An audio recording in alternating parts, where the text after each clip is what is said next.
going on? Hello and welcome to this week's update, the show where we tell you all the stuff that's happened in the gaming industry over the last week and read out your comments. Without further ado, Joe, what's in the news this week? That was a little bit better than usual. Yeah, that was okay. That was good. Yeah. Good. Okay, so once again, this week we've had to filter out all the Destiny 2 news. We've had to filter out the new iPhone. Yeah. And we're left with a couple of stories. Yeah, there's not much. No. So what we're going to start with, probably one of the most exciting things is Nintendo have said that they are massively increasing the production of the SNES Mini. Yeah, they said that before. They did, but they've encouraged people basically not to pay through the nose for it on like these people that are selling on eBay and that kind of thing. So I have been tempted. Yeah, they are basically they're producing a hell of a lot more. They're massively increasing the quantity that they're making. So good. So keep refreshing them stores to make sure you can.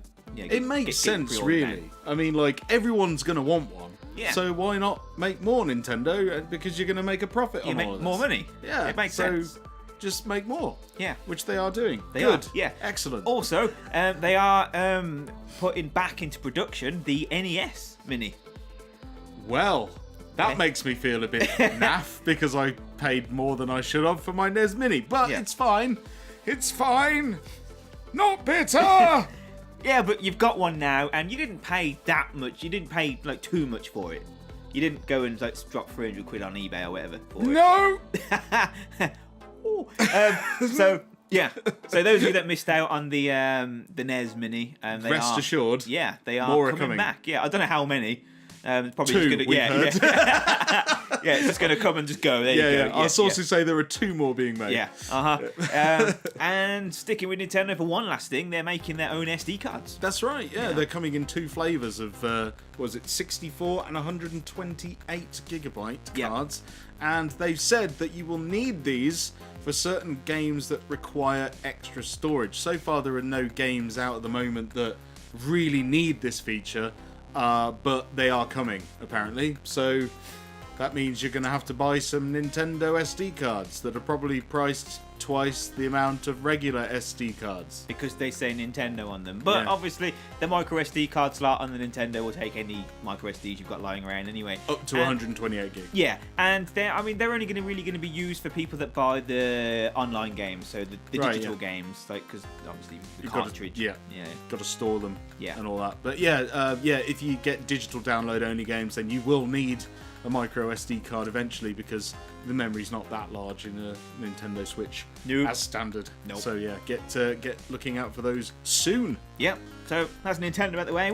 On to Microsoft next. Hey. So Xbox One is getting mouse and keyboard support. Yeah, this was announced a while ago, wasn't it? Yeah. But it's interesting. We've decided to bring it up here because we've been having a lot of discussions lately about this cross-play malarkey. Yes. And there's a lot of kind of backing and forthing with this kind of like, mouse and keyboard support's great, and then some people saying no, it isn't, because what if I want to play with other people that are using controllers? And apparently basically Microsoft have just said game developers will have to add that functionality to their games, whether they want to filter out people that are playing with keyboard and mouse and controller and PC in general. And it's basically more on the developer to provide these choices. So it's down to the developer whether their game supports it. And then you'd hope that on, say, first-person shooters, there would be 2 different servers. People that mouse and keyboard that want to play with PC, people with controllers that want to play with other consoles using controllers. Yeah. So you'd hope that's how they're going to do it. Well, and that is up to the developer. Yeah. So it might be a like it or lump it scenario, which I highly doubt because... To be fair, if you're a game developer, you're going to want people to be able to play your game the way they want to play it, and adding simple choices like that, I say simple really loosely, it's probably a heck of a lot of work to implement that, but I think it's worth it in the end to give everyone the experience that they want. So. Yeah. Let's not alienate your, fan base, your users. Yeah. So yeah, mouse and keyboards coming to Xbox One, and also sticking with Xbox, they're closing their Xbox Live Indie store on the 360. That's right. Yeah. Sadly, it is coming to a close on September 29th this year. But it's not all sadness, because if you've downloaded games or bought games off there, you can still get them as long as they're in your download history. Yeah. But you will not be able to buy it anymore. No. So this is the a lot of people might be confused because of Xbox have, they said they're still back in the indie scene and everything. This is literally just the one on 360 where people could upload pretty much anything they wanted to. And let's face it, there was a lot of crap on there. Strange games. Yeah, strange. I'll use strange, I think is sorry, not kinda not crap, but strange games on there. Yeah. But yeah, it was a very much kind of reminded me of the whole like homebrew scene that was on PlayStation 1. It was kind of like anyone can put together a game and throw it up on the store. Yeah. And there was a lot of interesting stuff on there. Oh yeah, definitely. I used to have quite a lot of fun just sifting through like all the things and think, I wonder what this is, and then you'd come across one that you're just like, what the hell? Yeah. What? This is so cool. Yeah. So if you haven't experienced the Indie Live Arcade on the Xbox 360 and want to know more about it, you've got until September 29th to go fire up your 360 and check it all out. And maybe you'll find some great indie nuggets. Perhaps. Some interesting ones. Check that out before September 29th anyway, and just in case there's something on there that you really want. Yep. And finally, probably one of the biggest news stories this week. There's no getting around it. It's PewDiePie. Yeah, we don't normally talk about YouTube politics or drama on this show at all. In fact, I think this is the first time we've ever done it. But we think that this is such a big, important one. Mainly due to the DMC takedown initiated by Campo Santo. Campo Santo, yeah. Because basically what this means is that there's a bit of drama kicked off about this. First of all, if you don't know what PewDiePie did in his live stream, he... Well, just Google it. He said a very bad word live in front of a lot of people and said it in a very derogatory way. It's inexcusable. He's since made a response. He's actually come out and said that there's no excuses. He should never have said it. He's very sorry. Blah blah blah. Check that out if you want to. But it's still it's left ripples across the gaming community on YouTube, mainly because like this Campo Santo takedown is pretty big, especially because he's encouraging other gaming companies to do the same. Yeah, and since Campo Santo have done it though, I read earlier that they're getting really bad reviews on Steam now because of people being bitter about what they've done with PewDiePie and everything. So now people are basically slating the game and the developers because of it, which is a little bit unfair. It is unfair, and I'm siding with the development team here because at the end of the day, it's their intellectual property that they've been very kind enough to let him make money off, and if they feel that user agreement has been, kind of destroyed here, out of the kindness of their hearts, and it says on the website that anyone is free to stream and play this game, to their YouTube followers or whatever. But I'm pretty sure there's a line here, and I know that PewDiePie wasn't playing their game when he said it, and there's a bit of a kind of well, you did say it's free for everyone to do so, and now that PewDiePie's done something you don't agree with, you've kind of just cancelled it for him.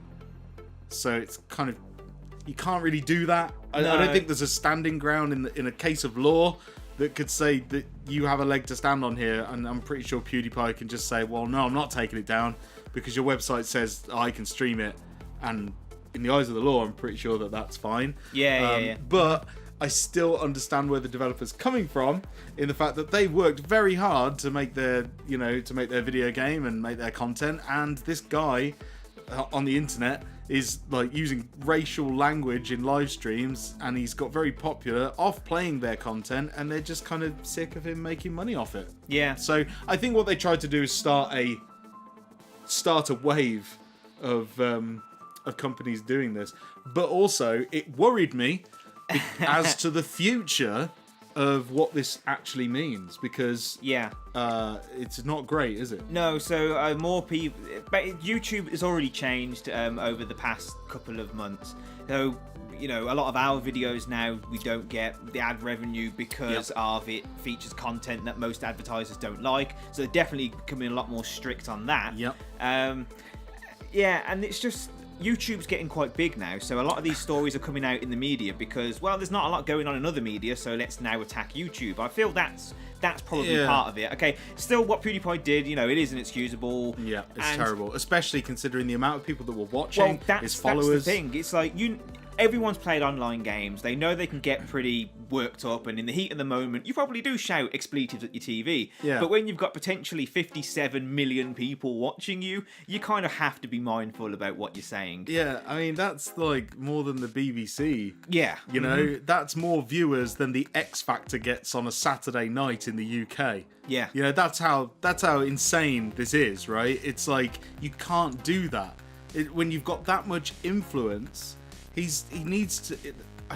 It basically, what this calls for is a person with that much influence, that much power on a huge platform with that many followers requires censorship, control, and it needs to have some sort of restriction put on it, which is what's going to happen. Yeah. Because they ain't going to let that happen again. Can you imagine if, say, for example, Simon Cowell did that on the TV? He hasn't. He probably never will. But sorry, Simon. But if he did do something like that, there would be an absolute outcry. He'd be hung out to dry. His career would be over. You know, it's serious. Yeah. And yet there isn't these regulations and things in place on YouTube. YouTube, no. Because, I mean, basically, PewDiePie's just said, sorry, and all his followers have gone, it's okay. Some of them haven't, but a lot of people have just accepted his apology. Yeah. But whereas if it was the real world, I mean, Jeremy Clarkson got fired from the BBC for punching a producer. I mean, over a fracas over a sandwich. Yeah, which wasn't even broadcast. It wasn't on camera. It was just someone said. Exactly. Basically, the problem is PewDiePie can't get fired. No. And, but this means YouTube needs to. Yeah, well, this is his second strike now, isn't it? Let's be honest. Yeah. There may have been more in the past, but this is the second publicised strike. So YouTube are going to come under fire again. Yeah. And I don't think they're going to be very happy about it. So it might be, one more strike and you're out. Kind of, but then again, if PewDiePie popped up on a different platform, I'm pretty sure everyone's going to find him. Oh, yeah. It's just going to happen. It's one of those things. He is who he is, and he'll do what he'll do. But I think that this incident in particular, perhaps it would mean tighter regulations for YouTubers that are over a certain threshold of subscribers. Yeah. So, like, say, if you've got 500,000 subscribers, you've got a pretty big influence over a large chunk of people. So, you need tight regulations. Yeah. If as well as we have a copyright strike, right? So we don't personally, but our channels, if you upload copyrighted material, you can get 3 strikes and then they'll take your channel down. Yeah. So there needs to be another level of that once you get to a higher tier of all this influence. Like, for example, his anti-Semitic thing that all kicked off last time with the Washington Post or whatever, that should be a no.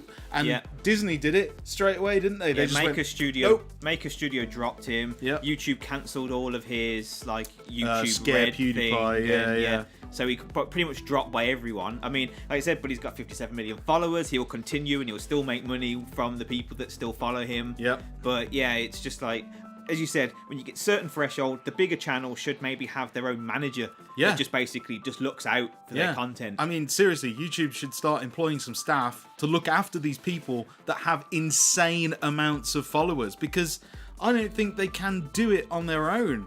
No. Basically what I'm saying is big YouTubers like PewDiePie could really benefit from a PR agent.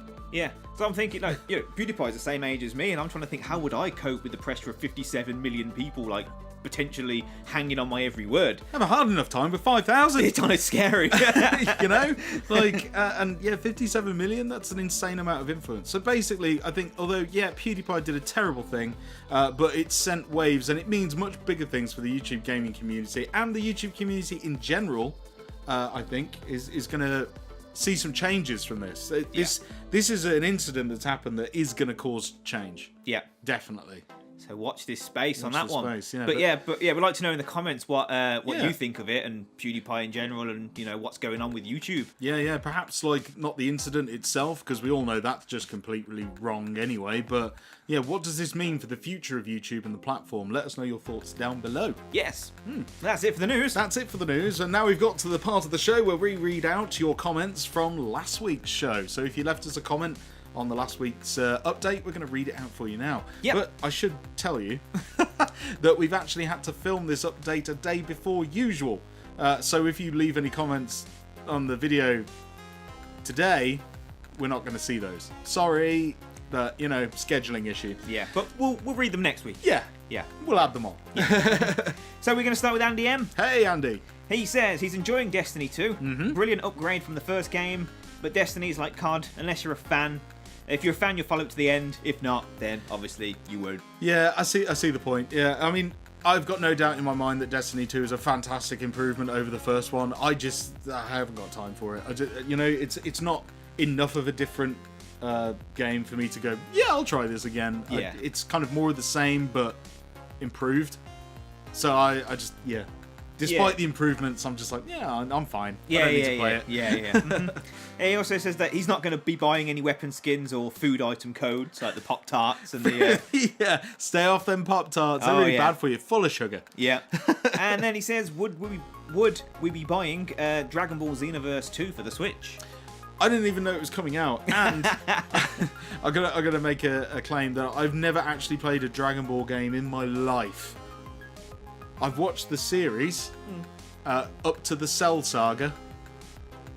Okay, yeah, it's fairly decent. I watched quite a lot of it. Yeah. But I think after the Cell Saga finished, they stopped airing it on Cartoon Network, so I couldn't watch it anymore. Yeah, it definitely got difficult to find. Yeah, so after it became difficult, I kind of stopped watching it. So I kind of fell out of that universe, and then when all the games came out, like Budokai and all that kind of stuff, I just never got back into it. Yeah, you can get quite lost quite easily. Yeah, but you have them, don't you? Yeah, no, I've got pretty much all of them. But I didn't get on with Xenoverse 1, to be fair. I didn't get on with...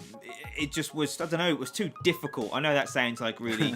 That sounds like a cop-out. Yeah. But it was a bit too difficult. It wasn't like the other ones. And I haven't played Xenoverse 2, if I'm being honest. I might get it on the Switch. Maybe. Might be a good game for the Switch. Yeah, it could be. Give me an excuse to buy it and play it, but I didn't really have any plans to. No. Well, maybe we'll do a review on it. Yeah, we'll see. We'll see. Thanks, Andy. Thanks for your comment. Cheers, mate. Cybernetic Koala next. Cybernetic Koala. This is a nice username. I like that. He says somebody should remake Parasite Eve with the same turn-based combat system on Unreal Engine 4. Oh, wow. Yeah. No, I totally agree with that. Yeah. Parasite Eve was amazing. Yeah, it was a great game. Yeah, it was difficult. Yeah, we played through it, didn't we? Yeah. The bit that stands out in my mind most is when you're in that kind of desert bit with the petrol station, and you have to fight that boss, and you're still on the balcony. Do you remember that huge thing that comes along?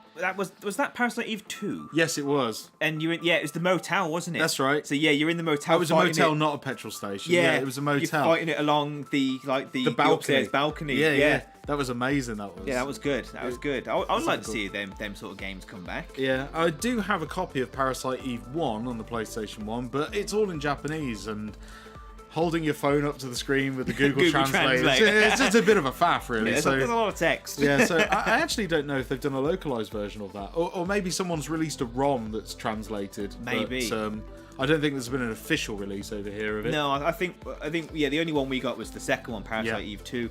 Yeah. Did America get Parasite Eve 1? I'm not sure. Well, let us know in the comments, please. Yeah. So thanks for your comment. Cheers. Dr. Spin Dash next. Hey. He says Mario and Rabbids is kind of fun. Yeah. Are we planning on trying it out? You know what? I just started watching the Game Grumps series of them playing through I saw they posted episode 1. Yeah, so I started watching that, and they seem to have fun with it, but they literally... it's only the first episode that's gone up, and... yeah, I don't know. Turn-based combat in a Mario game. Mario's got a gun. It's a bit weird. It's a little weird. It's also made by Ubisoft, and I don't know. And I was never really a fan of the Rabbids anyway. No, I was never a fan of the Rabbids. I'm not really a massive fan of XCOM. Yeah. So that pretty much sums it sells up. it, yeah. It kind of kills the dream right there, Maybe really, doesn't it? if it comes down in price in a couple of months or towards Christmas, I might get it, but I'm not going to drop 40, 50 quid on it now. No, maybe one for later. Yeah. In the meantime, I'll have fun watching the Game Grumps play it. yeah, watch them play it. And they got Mario Odyssey out next month. That's so, right. That's the Mario game. That's the I really Mario want. game for the Switch. Yeah. He also says, what kind of crossover would you like to see the Nintendo world in? His is Capcom X Nintendo 2D fighting game. That would be insane. Yeah. That would be pretty cool. God, the licensing on that would be insane. I know, right? I don't know. Oh, man. Maybe I'd like to see... Oh, I suppose we've already had this. I was going to say like a Nintendo survival horror game, a la like in the Resident Evil kind of universe with Mario, but you kind of got that Luigi's with Luigi's Mansion is kind of a survival horror. Now what I was thinking is put Mario in Dark Souls. Yes. yeah. Can you imagine that? Mario in like a Dark Souls-esque like a kind of like a gothic city fighting ghouls like can with you a shield imagine and a sword or that's like red. Yeah, he's got like red armor and stuff. Yeah, maybe he's got like a mushroom shaped shield. This is great. Nintendo, get on it. Yeah. Get on it. You know, that would be fantastic. Nintendo a Mario From game like Software. that. Yeah. Phone up From Software. Yeah, make that happen. Yeah, That'd be sweet. I think that'd be pretty cool. Yeah. Or modders. You know, you're out there watching this. Yeah, put Mario in Dark Souls. Do it. Just do it. Maybe somebody already has. Maybe. We should Google that. Yeah, we'll check it out. Yeah. If you know, let us know in the comments. Yeah. Well, thanks, Dr. Spindash. Thanks for your Cheers. question. And lastly, William C5233. Hey. He says he hated the molded. They are bullet sponges, and the end of the game where it became a full-on FPS. Yeah, that last bit did get a bit. Well, it just took what little survival horror was in there and just went, yeah, I'm done with that. Let's get the guns out. So, I see what you mean. And the molded, they were kind of bullet sponges. I was kind of hoping that perhaps the molded would evolve a little bit more throughout the game to the point where you have to be quite specific with how you take them out. Yeah, I was hoping for some more varied enemy types. Yeah. But there was literally 2. I mean, what was there was okay. It was good. They were functional for the task at hand. And it was terrifying to begin with. Like the first time they appear. Oh, and when he walks around the corner, I was just like, or and you're walking along and it just walks out the wall or Yeah. something. So it is. I mean, it is terrifying. But yeah, there wasn't really a lot of variation there. Yeah. Playing it on the harder difficulty setting though is much more challenging, I guess, with the balancing ammo and knowing when to run. I don't know. No, you've done it on the hardest setting. I finished it on the hardest difficulty setting in under 3 hours. Moving on. So we are going to revisit that game soon because the DLC's coming out. Yes, in December. Yeah, so check us out in December. We'll definitely be covering that. Yeah. Or going through it, or live streaming it, or doing something on it anyway. Because, well, Lord knows we've been waiting long enough for it. So. Yeah. It's supposed to be free like 3 months ago. But, oh well, here we go. Ian, he says his quick question. What are your thoughts on the Gundam games and animes? Well, I never really. I've not watched or played a lot of this stuff, is it? Basically, back when it was on Cartoon Network many moons ago, I used to watch it on there occasionally if there was one on. Yeah, I was. The odd episode, because it was on just after Dragon Ball Z. Right. When I got home from school, so I'd naturally watch a couple of episodes, but I wouldn't go out my way to watch it, and I couldn't confidently say I knew where the story was going. No, and also it's one of those things, unless you started watching it from episode 1, you were really lost if you came in like halfway through. So yeah, I never got back onto it. But and the games as well, we don't get a lot of them here. No, we don't.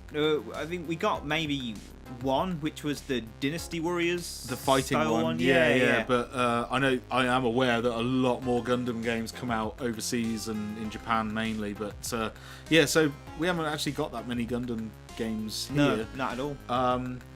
But the only other mech cartoon we both really got into was Escaflowne. Yeah. That was awesome. Probably my favourite anime actually. It's one of mine as well. Yeah. Mm-hmm. But other favourite animes are Bubblegum Crisis. Love those. Mezzo. Cowboy Bebop. Love that. Death Note. Yeah. Did you watch the movie yet? Yeah, watched the movie. Any good? Yeah. Have you seen the anime? Yeah. Yeah, you won't like it then. Okay. Anyway, again, is that it for the questions? Yeah, that's it for the questions. Awesome. Well, thanks very much for joining us. I think that's all the time we've got for today, but I hope you enjoyed that. If you want to leave us a comment for us to read out in next week's show, then we shall do that. So just drop your comments down below. As always, if you liked the video, don't forget to smash the like button, subscribe if you haven't already. And as always, I've been Bren. I've been Jay. And we'll see you in the next video. Bye-bye. Bye-bye.